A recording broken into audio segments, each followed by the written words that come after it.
welcome to everybody. This is the student panel that we asked to, we convened a group of students to ask them what their experience has been during this whole COVID-19 situation and us having to move to remote teaching. And we have 4 students, and I first just want to briefly introduce them to you all, and I also want to introduce my co-moderator, Roshni. So let me start with the students. They were all recommended by our colleagues as someone who have been involved in various sort of activities on campus, and they came highly recommended by our colleagues. And I just wanted to say that we are excited to have them here. We tried our best to have representation of a voice from both the North Campus and South Campus. So I'm going to start with just looking at my little screen here from top, and not that you all have the same screen, but I'm going to start with my top left, Jillian. Jillian Vaughn is a student from engineering, electrical engineering. And Jillian, do you want to say a couple of words about yourself? Sure. My name's Jillian Vaughn. I'm a second-year electrical engineering student, and I'm doing my online school from Arizona as well. Okay, thank you, Jillian. Okay, next is I have Gemma Tan on my screen. So Gemma, would you like to introduce yourself? All right. Yeah, good afternoon, everyone. My name's Gemma. I am a 4th year graduating this quarter, hopefully. I'm an English and Poli-Science double major. So yeah, very much North Campus, and yeah, also doing online school. My classes are a mixture of pre-recorded lectures and active live Zoom discussions. So yeah, that's me. Thank you, Gemma. Next, I have Christine. Hello, everybody. My name is Christine Mavillion. I'm a 4th year physiological science major, soon to be graduating. I'm also taking one actually online Zoom class, and then the rest of my time is spent doing research. Okay, thank you, Christine. And Faisal, I see you next. Hello, everyone. My name is Faisal Al-Shama. It's like basil, but with an F, so that's easy to remember. I'm a 3rd year physiological science student, and I am doing remote learning from San Diego, and I'm very excited to be here. Sorry about that, Faisal, to butcher your name there in recording. Okay, and last but not least, Roshni, who is going to be the moderator for the panel. Hi, I'm Roshni Ramachandran. I'm the Assistant Director of Curricular Initiatives at CAT.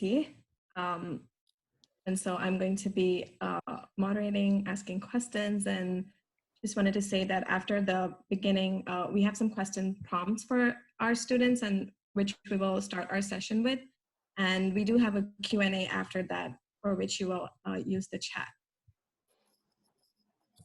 Okay, I'm Kamiko Haas. I'm the Director of Instructional Improvement Programs at CAT. And as we just said, we hope that most of the talking will come from the students, and we are going to be moderating. Roshni will be moderating. I will be monitoring the chats. So if you have any questions or if you want some clarifications, it'd be great if you can put them in the chat, and I will try my best to sort of find a time to ask these clarifying questions. And as Roshni said, we hope to have enough time that we can address some of these questions specifically. Okay, so Roshni, if you can, could you share your slide? Is that possible, or should I do that?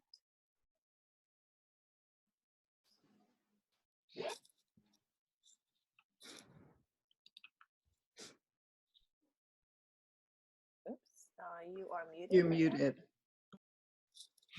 Oh, could you share this slide, Kumiko? Okay. I'm not sure how the shared screen is looking. apologies to everyone about this being. This is just a simulation of a standard lecture where there's a little bit of technical glitches. Adrian, I love your quote about what makes the difference between a Zoom expert and a Zoom novice is about a week's worth of forced use. So apparently I haven't been using it as much as you guys have. So let me see. I do believe that. Oh, there she is. Great. Are you able to see the prompt questions? Yes. Yep. Okay, perfect. So I thought we'll start with our first question. What learning activities do you find most beneficial to your learning in remote classrooms? And so Jillian, if you could, I'm just going to go with how everybody is put on my screen. Sure. So for me, I think the practices that are helping me the most are the ones that model a classical classroom setting, but I think this is hard to do. And so I think engaging with your students is the best as possible, is the most helpful. So one way that I've seen it implemented is one of my professors who has pre-recorded lectures gives several check your understanding questions throughout the lecture. So he'll say, feel free to pause your video and take a second to do this problem, and we'll come back and do the problem. So I think that really helps me, because during a long lecture where things, they're introducing a lot of concepts, it helps me, I can pause my video and do a problem so that I'm not sitting through just straight lecture. And I think that's really engaging and something that you would have if you were not virtual. And so these not only help me apply and learn the concepts as they come up, but they also keep me really engaged. Thank you. Christine? Hi. So I think from the class that I'm in, what I really like the most is how we always have breakout sessions during our synchronous lectures. I think having those breakout session rooms gives the opportunity for students to collaborate with one another in small group settings that they might not be able to do when everyone comes together. I personally like how my instructor, when he sends us to our breakout session rooms, there's always a small activity, like a Google slide or a Google Doc that we have to input all our ideas on. So I think that really helps all the students collaborate in some sort of way virtually, even because we can't be together. So I would say most likely for me, breakout session rooms are the most effective, have been the most effective. Okay, thank you. Faisal? Yeah, so I think that for me, at least for one of my classes, the teacher would really utilize the chat function, which makes it seem more personal. It's kind of like a conversation rather than a lecture, and super engaging. I think one of the biggest problems, as we'll get to later, is staying engaged and staying focused. So to be constantly asked a question by your professor and everyone's talking on the chat, I found that to be very engaging and kept me focused on the lecture, which can get monotonous at times. Also, recording lectures was really helpful for me, just because I know some of my friends are in different time zones and stuff like that. So some of them were waking up at 5 a.m., 4 a.m. for discussions and lectures, which is not the most efficient way to learn. So I think recording the lectures, or at least even pre-recording them, super helpful, so the student can go at their own pace and go back if they don't understand something like that. Thank you. Gemma? Yeah, I think my three peers all brought up really great points. I can definitely second what they've said about breakout rooms and constant engagement through the chat function as being incredibly beneficial for me personally. One thing that I find helps me focus is when a professor is very intentional, either at the beginning of the lecture or at the end of class, saying oh, okay, today here are our learning objectives, very clearly stating them, and at the end okay, and here's our main takeaways, just so that when you kind of go through in and out of the day-to-day learning, and especially when you're in your house all the time, you can lose track of the days, and it's hard to tell what's so significant about this particular lecture, like what like already like with low motivation, what's the point of attending? But I think consistently reminding your students and having to be maybe more explicit than you usually are about like, here are our objectives, here's the point of today's lecture, like here are the skills or content knowledge I want you to take away from it, reminds them like, oh yeah, this is why I come to UCLA, like this is why I'm in this class and this is what I'm learning, and thus like this is worth my time and my investment too. Okay, thank you. There's a lot of I'm going to move on to the next questions. sorry about that. So I just wanted to report back. There's a lot of questions on the chat, and I am keeping an eye on them. What I'm going to try to do is some of them I'm hoping that will be addressed with subsequent questions. If they haven't, we'll come back to these questions at the end. Also, I see that some of you are responding to each other's questions, and that's wonderful too. We really appreciate that. So just wanted to chime in there. Okay, thank you. Moving on to our next question. What do you find to be the most challenging aspect of remote classrooms? So, you know, Jillian, jump in. Yeah, you can jump in. You don't have to wait. Okay. I think that one of the hardest things for students and professors is that there's that impersonal connection that we have to do, that we're losing from the classroom setting. And so we as students are used to professors standing in the front of a classroom, you know, going through a lecture at the front, and where students can ask questions as the lecture is going and have their questions kind of answered. But online classes make us responsible and accountable for asking questions as they come up in lecture. And so it might not even be my own questions, but I like hearing other people's questions too, because they help me, you know, learn and see, you know, was I not thinking about that? And those things I think are really challenging in an online setting. And so, but I think for classes using Zoom, I know you can ask your questions in the chat and have them answered. And so one of my classes kind of implements a flipped classroom where we have a pre-recorded lecture, and then we have another kind of flipped setting where we go over questions in the lecture. And so I think that's helping that setting, that kind of challenge. But also just, I think if you just have a pre-recorded lecture, there still is that challenge of, you know, are you really grasping the concepts if it's just being shown to you? And so that's something that I've been struggling with. And I know that then it would be your responsibility to go to office hours or go to your discussion and ask your TAs to further clarification. So it's just really on our duty to be responsible, which is hard to do. Okay, thank you. Gemma, do you want to pitch in? Yeah, for sure. Like I said, I'm a North Campus major, and so I think my classes tend to involve a lot more maybe discussion or seminars than perhaps some of my South Campus peers. And I've noticed for me, already in person, I feel a little bit self-conscious when I'm raising my hand during class, or it's like takes a bit out of me in order to like ask those questions or like respond to peers, but it's even more heightened on an online environment, because you can't see people and it feels a little bit awkward to just like cut into the audio and then have your face like blow up on the screen in front of you. But in that sense, I do still think there are ways to foster good discussion through classes. I do think, breakout rooms are sort of like an virtual version of like a think, pair, share.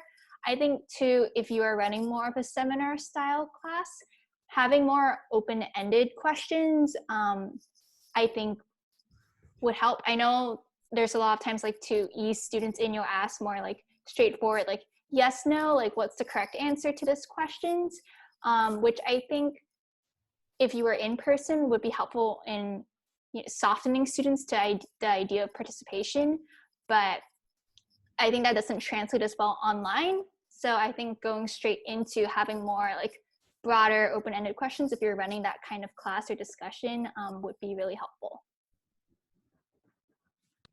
Okay, thank you. Faisal?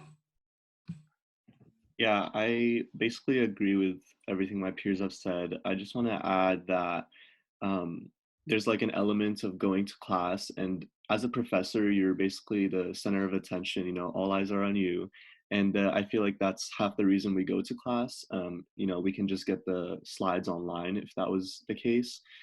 So I think that more personal lectures, like maybe flipping back and forth between the shared screen, would be really beneficial for the students to like be engaged and to um, I don't know, just feel a more personal connection than just like going through the slides with the teacher who's like in the corner of our screens. So maybe like switching back and forth between a shared screen and like kind of like a one-on-one almost with the professor where you know you're discussing the slides rather than just looking at them would be really helpful in that it would like resemble what an actual classroom would feel like.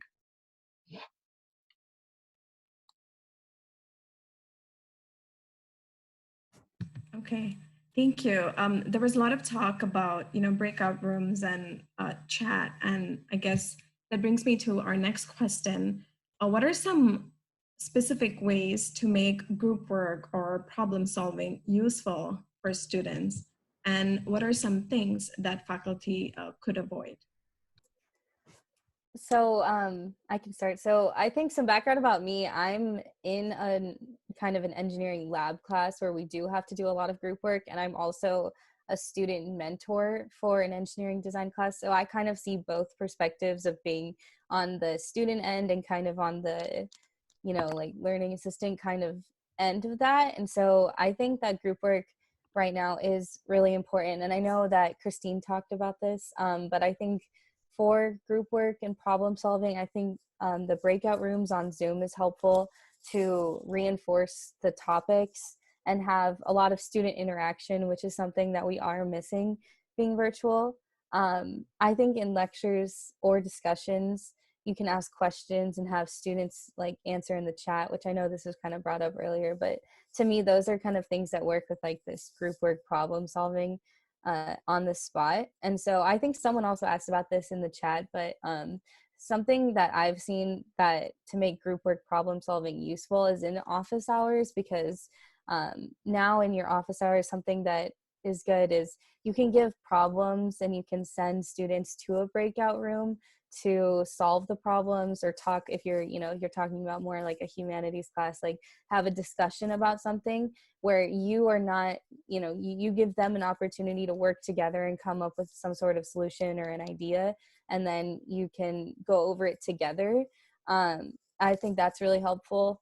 And I think, but so to avoid, I wouldn't say that there's a lot. I just think giving students the opportunity to do something on their own and then going over it together is something that I think is really helpful.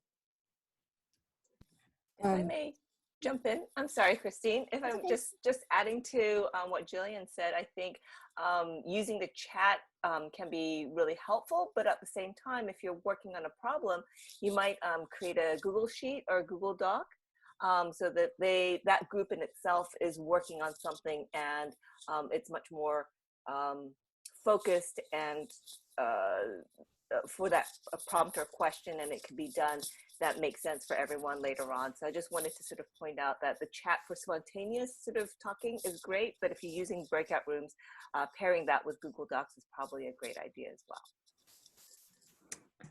I was actually, thank you. I was actually going to add to that because in my class, that is essentially how we do group work.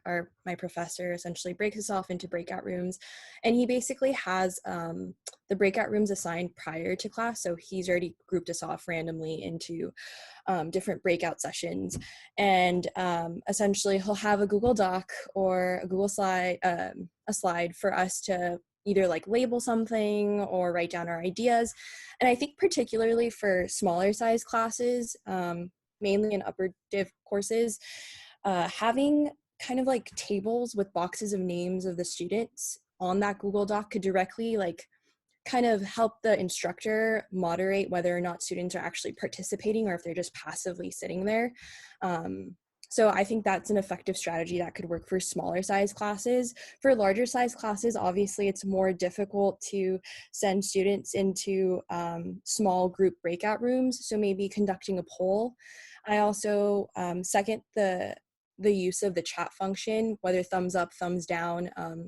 If you have a question, raise your hand. I think those are really useful tools that instructors should try to use. And I would also say try to avoid having breakout session rooms greater than 5 people, because then it just kind of gets into a really loud mess and students aren't going to be as collaborative. Great, thank you. Christine, could you comment on your experience or any challenges that you've had in participating and navigating through additional support resources that are provided in, this class, like office hours, TA hours? How is it, is it challenging in a remote setting? Is it different? Personally for me, I haven't experienced really very many challenges. I think my instructor does a good job of communicating everything that we need, but I know that for my peers who I've talked to, a lot of them say that during office hours, they don't feel like that they're getting much out of it. I think what a lot of students go into office hours with the expectation that the professor is going to actually do some lecturing. And then the professors have the expectation that a lot of students are going to come in with a lot of questions. So it's like this false expectation from both ends that kind of makes it difficult for both parties to kind of collaborate in a way that's going to be beneficial for both. So I was thinking that when professors send out asynchronous lecture sessions, so pre-recorded lectures, that during those synchronous sessions that they spend maybe 20 to 30 minutes recapping things during the asynchronous session, just so that it's not an entire like Q&A. There is some lecture involvement and there is some dialogue going on during actual class time. That way I feel like students can get more out of it than just sitting there and then waiting for one student to give a question. Okay, thank you. Jillian? Yeah, so I think I have like a couple different things about this. I think that these resources are really important, if not now, like more than ever, because with some of my classes, like I said, with pre-recorded, I think like some of these resources are the ways that you can ask questions and can go through problems. And so I think that it's important for you as like professors and teachers to make sure that you are still having these office hours and discussions. So I know sometimes one of my discussions got moved into one large one, which I think can be kind of counterintuitive, because then it's just like Christine was just saying, it's a lot of people trying to do things together, which kind of isn't really effective. But I've had like a couple different successful things. So one of my professors implemented a system with the pre-recorded lectures, but he has his office hours during the time of our lecture, which incentivizes students to go, because that would have been the time that you would have gone to lecture anyway. And you can watch the other lecture on your own free time because it is pre-recorded. And so that really helps students feel more comfortable to get their questions answered. And that's the same kind of office hours where to make it more like engaging, where, even if you don't have questions, it's still sometimes helpful to go to these resources because they'll still help you. So in that one, we do he assigns problems first. And so we just do problems together. And then at the end, we have questions. So it kind of follows that format, which I think is successful. But another thing that I found really helpful is one of my classes, the TAs in that class actually worked together to spread their office hours apart so that they were available around the most times, giving students even more opportunity to go to these, to have them available to them. And so I think that's really important. But another thing I wanted to add too is I know for me, I'm a tutor for an engineering honor society, and I know Gemma works in the writing center. And so I think like you should try to encourage your students to come to these things, because I know for my for HKN, which is one of the EE honor societies, we do tutoring for like math, physics, and all of these engineering classes, from noon until 7 p.m. So if you encourage your students to come we're there waiting for people to answer their questions so that they can have even more resources available. And I know the same goes for Gemma kind of in the writing center, and she can probably talk more about that, but I think that's really important to let them know. Yeah, I think definitely there are, beyond TA office hours, there are so many more like resources that students have at their fingertips, whether it's like communicating directly with like a professor or TA, or like peer-to-peer, like what we're doing. And I know that we've done a lot of transition in trying to move everything online and to make it work remotely. And yeah, I would highly encourage like recommending your students, like if they need to always seek out that extra like peer-to-peer resources if they need to, because I can't speak on Jillian's behalf, but I know that our writing center has had like lower appointment rates in the past, and I think that's because students may not be as aware of the fact that we're still operating even if remotely. And so yeah, I would highly encourage sharing that with your students. Yeah, and I think also going along with that, there was something in the chat about, is it if your students are kind of like, because it is kind of scary sometimes for some students to go to office hours. So I think these kind of opportunities are even more helpful for students to feel more comfortable. These are your peers, and they are, like she said, still available during this time. Yeah, and just to add to that, I think with office hours, I know usually students treat it as, oh, they have to come as it's a place where students come and ask questions if they have any, and that can be intimidating. I think it also helps to use office hours as like a group session, or like problem solving session, where students can have these low stakes.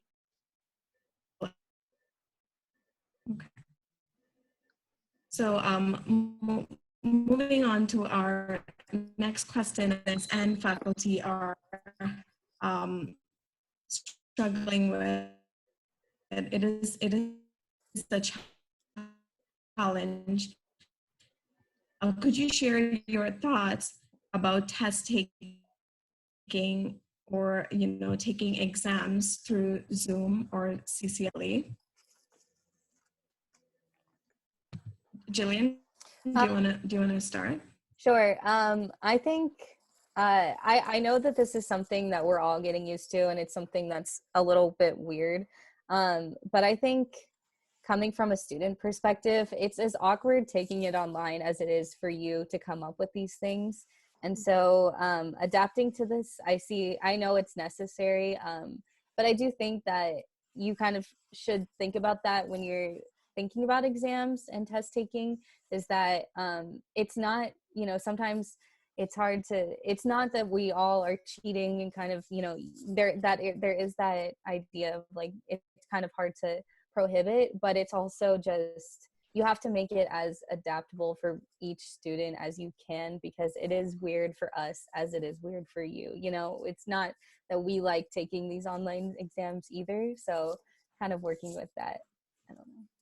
I'm going to jump in and add that I really like how in my class we have weekly quizzes, but they're timed. So that's a way that instructors can test student competency in more of a structured manner, I guess you can say. Because if you were to administer quizzes that are untimed, then students could take however long that they would like to, but enforcing kind of like, say, 5 questions for 20 minutes, yes, it's open note. Yes, students can look on online resources, but it really, I think, motivates students to at least look at the material prior to taking the quiz. That way they're not completely confused or just completely blank when it comes time to answering the questions. Another thing that I think would also be helpful is, I know that a large problem that instructors are facing is, well, how can we ensure that students aren't plagiarizing or that they're not cheating off their peers? And so I've actually taken an online course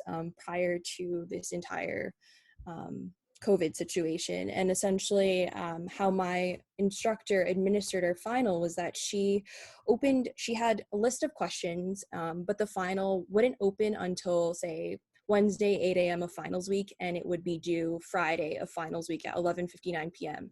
And so while it was open note, it still is a way that instructors can test for student competency, in the sense that the questions that that my instructor would ask were very application-based questions. And so even though you have the material in front of you, you still have to know how to apply it based on that scenario. So I think that that's another method that might be useful to integrate into instruction. I don't know if that was clear or if there's any confusion about that, but. Thank you, Yeah. Christine. Faisal, do you want to chip in? Yes. So to add to what Christine was saying, I think that a really good method of assessment at this time is to adopt the take-home test format. I think that, you know, people have done the take-home test format for ages now, not just for online classes. And I think it's a great way to test true understanding beyond just like memorizing stuff and temporarily like understanding concepts. I think that to give like a test with a certain time frame, like Christine was saying, kind of like alleviates the time pressure that students are facing now, especially in like, you know, the numerous different circumstances that everyone has. I think to emulate a lockdown environment is not realistic, and I think that's detrimental to like, you know, our excellence in a class. So I think that, you know, take home test with a time frame to complete it is really good, and it would test for understanding. And I think this is a great opportunity and a rare opportunity for student collaboration. Like Christine and my peers were saying, it's really hard to control for cheating, and I think moral students would be held at a disadvantage if they weren't to. So making an open note, open resource is a good way to make a test that students can collaborate on and really have to understand the material to do well as at the same time. So obviously, like, not making questions that can be just searched up on Google and copied, but making questions that, you know, test for understanding. So I think it's a great opportunity for student collaboration. Okay, thank you. Could I add something to that point? Go ahead. Yeah. Go ahead. Go ahead. I think just considering the environment that we are in and how normal test taking may not necessarily be as feasible as it usually is. I know that a few instructors I've talked to have started gearing towards more like almost like project-based outcomes that do like utilize collaborative elements between the students. And I know that it's may require a little more work than perhaps like taking or like writing a test, but I do think in those particular assignments, like you can be more certain about student integrity as well, like and it also perhaps like like encourages them to like work with each other, which I think helps for a more engaging classroom environment. Okay. I wanted to jump in if it's okay.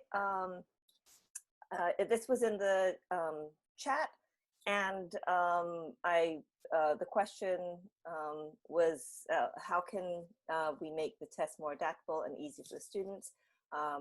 And Adrian answered. Just wanted to also bring this up to everyone's sort of attention. We had a session in the morning that was strategies for evaluating student performance, competency, and mastery, and that was for STEM classes. And there's one for the arts and humanities in the afternoon at 3 o'clock.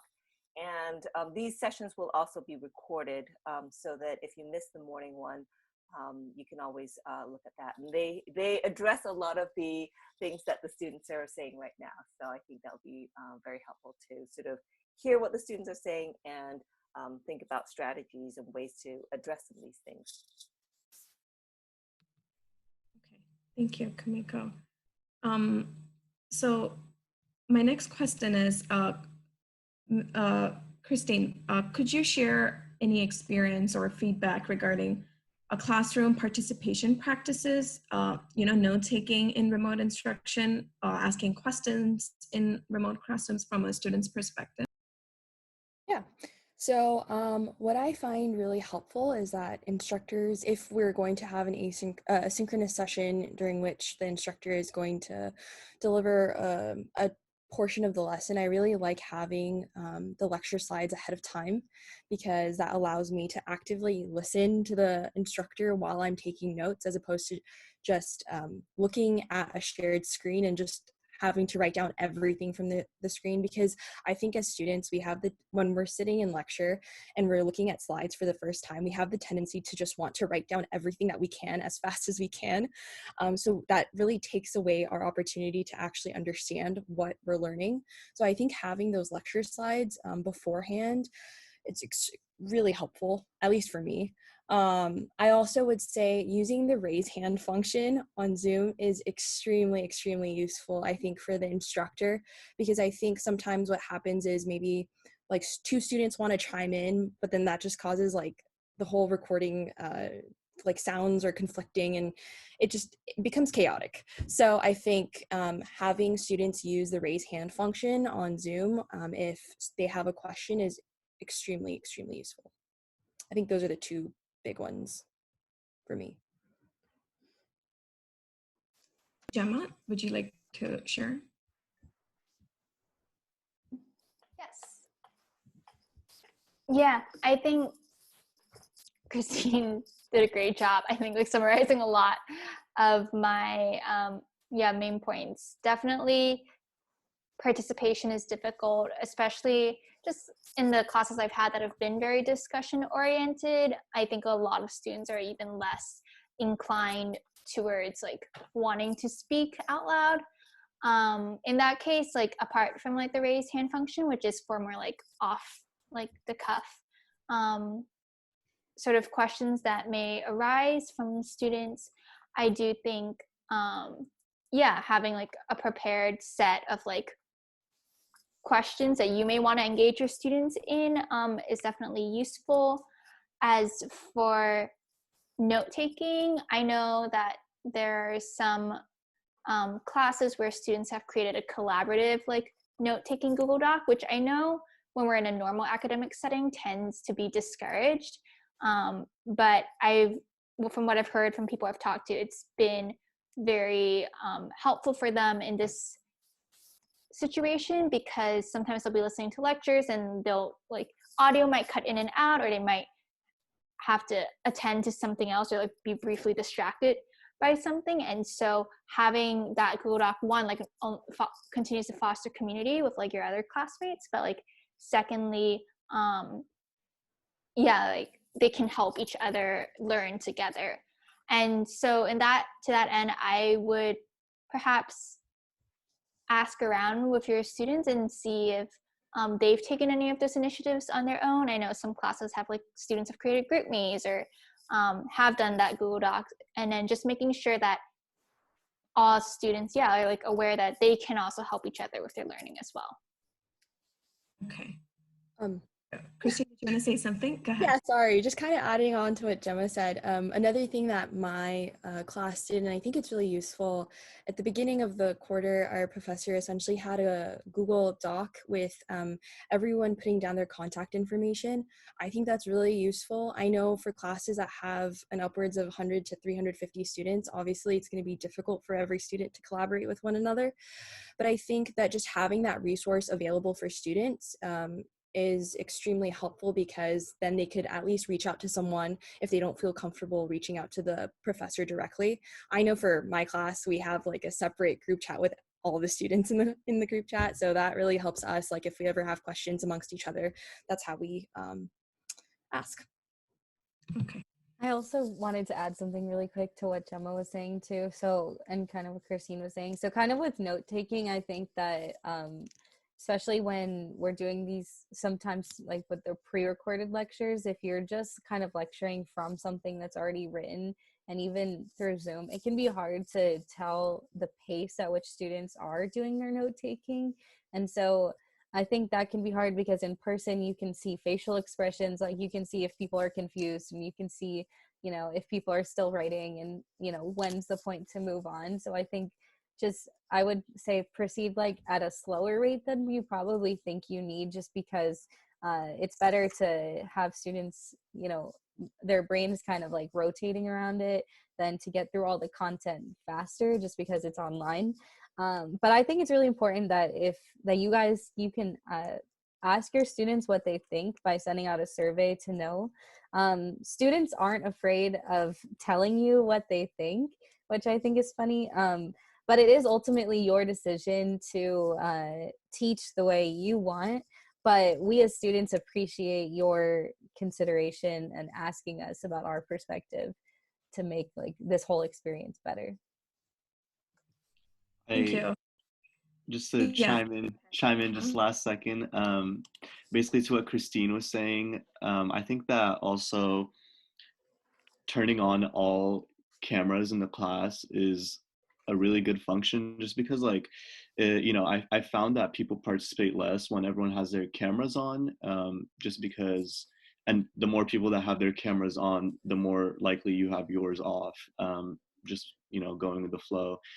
And so kind of like asking or requesting all students turn on their cameras kind of makes people more willing to participate, and it feels like more of a classroom. You don't get to turn off your camera by going to class. So I think that turning on the camera would be a really good function to increase participation and to make the class feel a little bit more personal between you and the professor. Thank you. So I think we'd like to open up the chat for questions that you have. So I know a lot of you have already been asking questions, and Kumiko and I are going through that. But if you have anything you'd like to be addressed, you'd like the students to talk about, please feel free to type it in the chat. While people are typing their questions, there's just one thing I wanted to touch on real quick since we have our students here. Would any of you like to share your perspective about, these are challenging and unusual circumstances, and so from a student perspective, what is your ideas on, academic rigor versus academic vigor, mental fatigue, your workload? Is there anything you'd like to share? I guess I could start it off. I think the biggest struggle I think students are facing when they find the situation that we're in, I think the most challenging aspect is that we lack student motivation. There's no motivation to wake up. There's no motivation to wake up on an orderly time to sit down and like do work, because we're not in the environment that constantly has stimulus being thrown at us. So I think that's the most difficult part.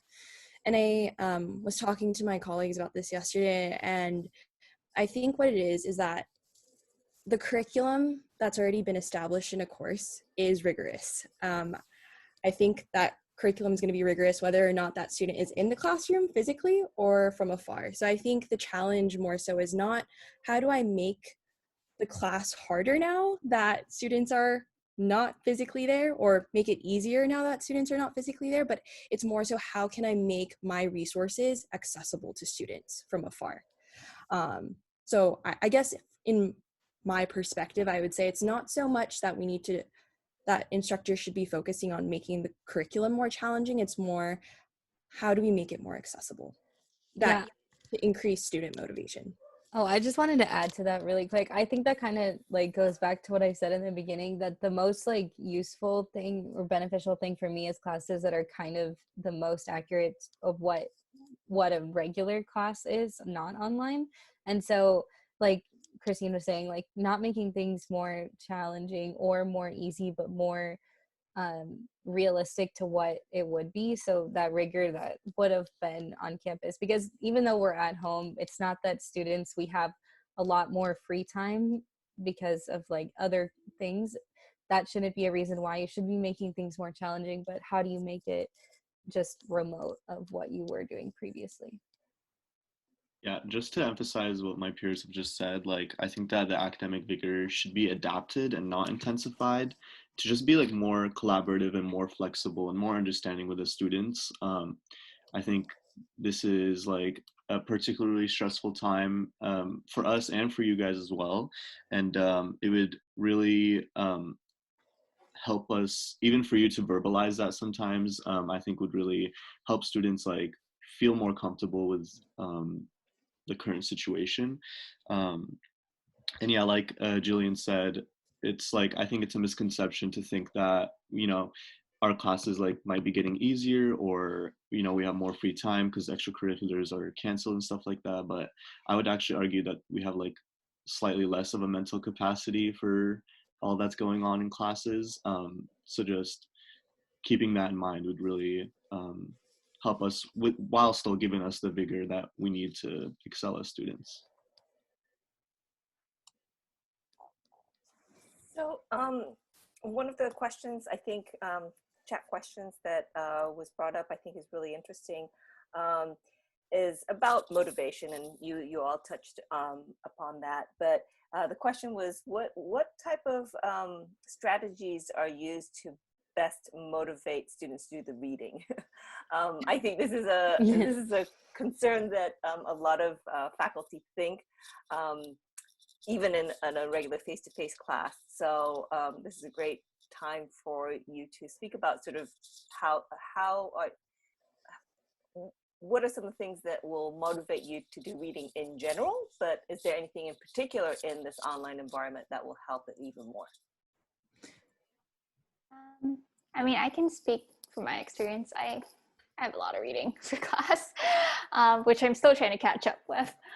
I think what has helped is one of my English professors, I think at the end of each lecture always kind of prefaces like, oh, and for your reading tonight, you're going to be doing like, you're going to be reading this book or this particular essay or a set of articles. And when you do that, keep in mind these things, and they'll like list out like main ideas for us to be aware of, or like maybe like give us guiding questions for us to think about as we're reading. And I found that that's more helpful for me than like other classes where I'm just like, okay, yeah, here's the reading, like just do it by next class, because it reminds me to like focus on like, okay, like here's this like really dense piece of writing, and like here's what I need to like to be like thinking about. These are the ideas that are relevant for our class. Yeah, and I think another thing too is being cognizant that a lot of people are, I think, reading online now because we can't really physically get our hands on textbooks, and that I think affects motivation a lot. Like for me, I don't particularly enjoy reading a PDF online, but I do know like it's a necessary evil. But I do know perhaps one of my professors, like the way he scans it, I don't know which technology he uses, but you're able to like highlight through the PDF. Whereas other professors, they scan it and it's just the text and you can't really alter it. And I found that the first one is a far more enjoyable like reading experience for me than the second. So that's just a technological issue. That's probably a technological issue that is recommended by, to do the former, which is that students can read, students with disabilities can also read. So I think the second one is just an image, which is problematic too. So, but that's a whole technology issue that we'll try to post some resources about that later on. Another question I thought, thank you, Gemma.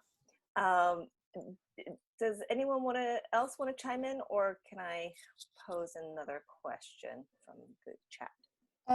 I just like to quickly add, I think Yes. having students answer 3 or 4 reading questions prior to your next session that you're going to have with students can really, I think, is a good way to motivate students to actually do the reading, especially if you will be discussing it in class. That way that kind of prompts them to have a bit of an idea of, okay, what is my professor trying to, what's the target goal? So I think implementing questions for students to answer, and it could be graded as very leniently just to see, okay, does my student actually understand what they're reading, or are they just reading to say that they read? So I think that's a really helpful tool. I think as Thomas, what's his name? Jacob Thomas just said, I think that is a really good way to motivate students to read. He said that emailing them a couple days before the class to mention what they might be find challenging about the reading and kind of like going over that. I have professors who do that even during lecture. Like they're like, oh, for this reading, I just want to introduce it to you guys so that you kind of have an idea of what's going on when you read it. I think that's super helpful, and it kind of like motivates you to kind of get started on it and pay attention, especially to parts that the professor is emphasizing or the professor thinks are challenging. So yeah. I don't do a lot of reading, just being in engineering, but like I think that one of my teachers who does a flipped classroom kind of setting has like videos, and you could say the same thing, like how am I going to incentivize them to take notes on the videos, or you know, if I'm going to post slides, how do they take notes on that? And so I think the way that he does it, and that's helpful, is that at the end there was kind of like a set of things where we're going to go over this in class tomorrow, but you're only going to be able to know how to do that if you read it. And so then, you know, if you didn't do that, you might be kind of confused. And so, and those things like came up on our homework too. So I think it was helpful to do those.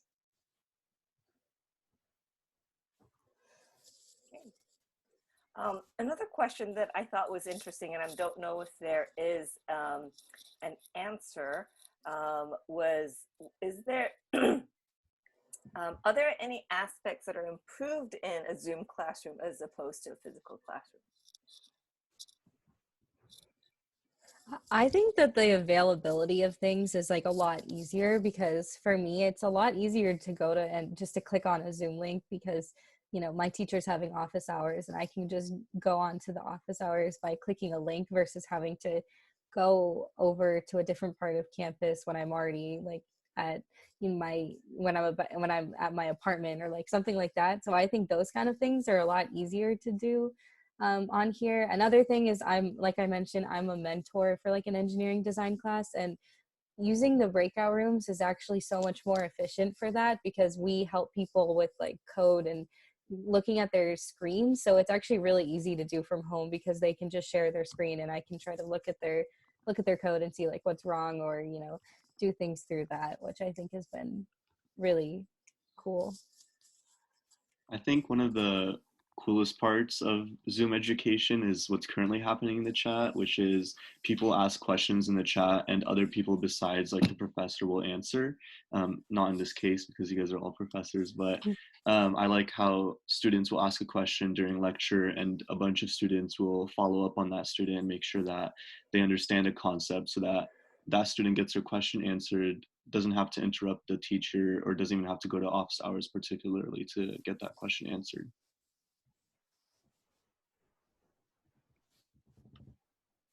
I think one of the things, I think Jillian also mentioned this, but one of the things that we try to recommend in a large lecture is to do sort of small group discussion.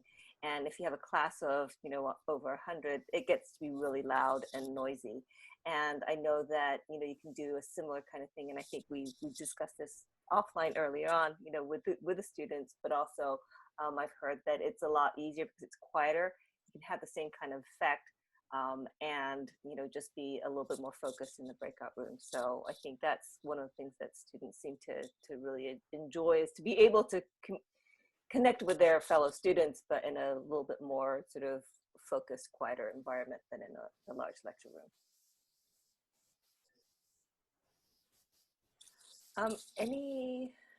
Roshni, did you see any questions that you think that might be something that we want to highlight?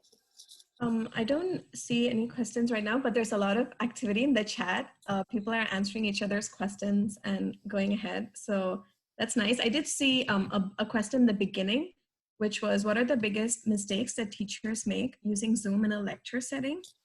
That was something that was posted in the beginning. Is there anybody would like to share anything regarding that?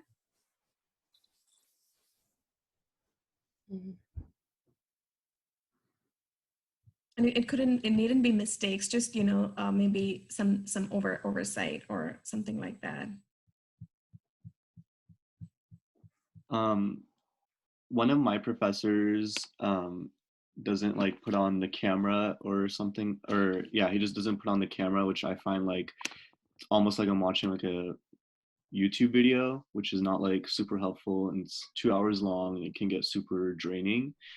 So yeah, I think like I said before, kind of like escaping the shared screen format and kind of talking with your students one-on-one where they can see your face on the whole screen, I think would be a really good idea for the students to stay engaged and stay focused.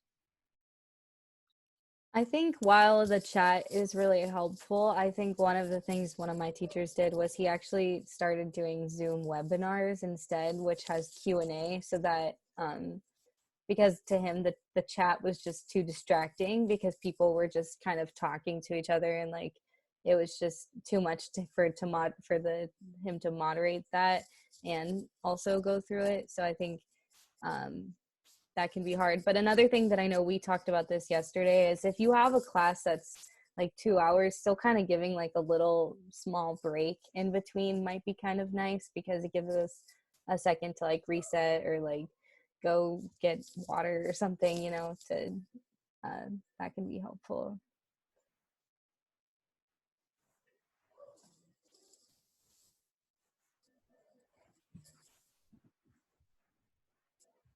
So Kumiko, did you have anything you wanted to add? Or No, actually, I was just responding to a question here. But I think we are running out of time. So I think I want to use this opportunity to thank all the students for sharing their insights and experiences, and to all the participants for coming, number one, and asking great questions. And also, as you know, we've been saying the last few minutes, just responding to each other and giving each other some great suggestions.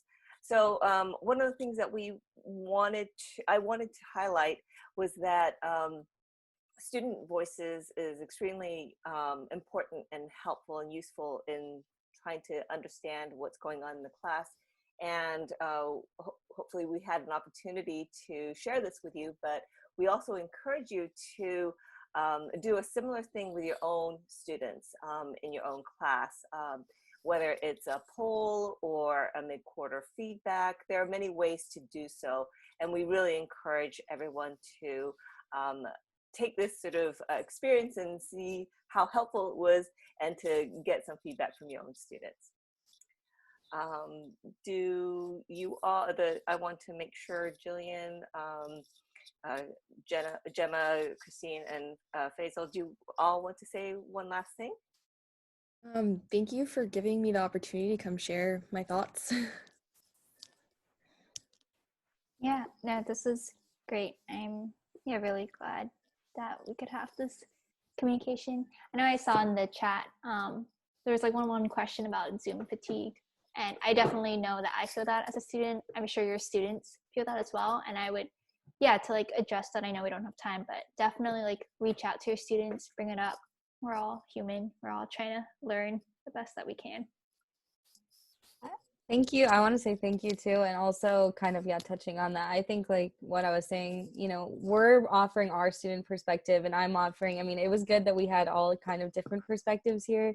But I think even my experience as an engineering student is different from another student's engineering perspective. So I think the best way to tailor your class is by sending out a survey and seeing what your students think on how to improve your specific class, because they're all kind of different. I just want to also say thank you, and to see like the turnout today really shows me that you guys all care very much about the students, and I wish all the students can see this. And I wish we get to hear 5 things that faculty wish we knew about students. So just hear your perspective on things too would be helpful. So thank you. Thank you. thank you. So I think our time is officially over. So I just want to say thank you to everybody.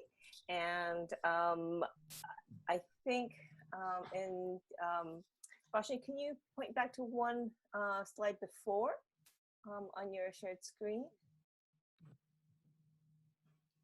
Yes. where it has the email. So you can always contact us at consult@teaching.ucla.edu, and we'll try our best to answer any questions. As I think it's mentioned in the chat, we will be posting this recording as well as the safe chat and trying to put together questions and answers that everyone has been sharing with each other. So thank you very much. Thank you. Thank you. Thank you. Bye. The panelists were wonderful. Yes, thank you. Bye. Bye. Bye.